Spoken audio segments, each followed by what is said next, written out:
Le vaccin AstraZeneca ne serait plus efficace qu'à 76% des cas symptomatiques, selon le laboratoire suédo-britannique, avec les données communiquées ce jeudi 25 mars d'un essai clinique aux États-Unis, au Pérou et au Chili.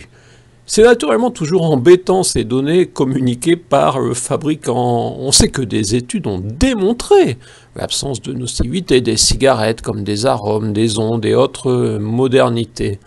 Dans notre dossier Covid, est-ce un vaccin ou une dangereuse illusion d'être protégé?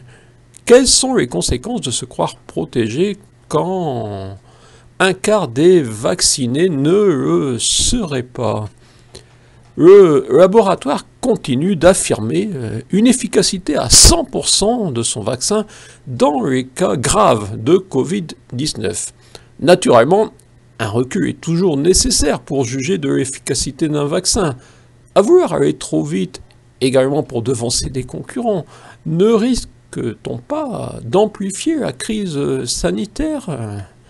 Le 25 janvier 2020, oui 2020, ma vidéo demandait déjà des contrôles aux frontières. Malheureusement, nos gouvernements, pas seulement français, ont cru pouvoir laisser les affaires se poursuivre.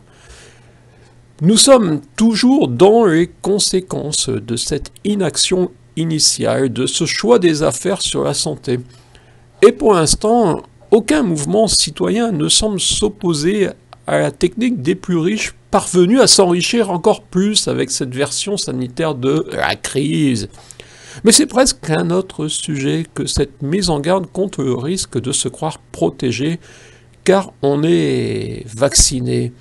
Sinon, comme Roselyne Bachelot, on va embrasser Michel Sardou et il semble ne pas avoir apprécié de peut-être être lauréat d'un Covid d'orgueil, oui, Covid d'orgueil pour un homme qui prétendait être prudent, mais a laissé sa prudence au placard pour recevoir une légion d'honneur.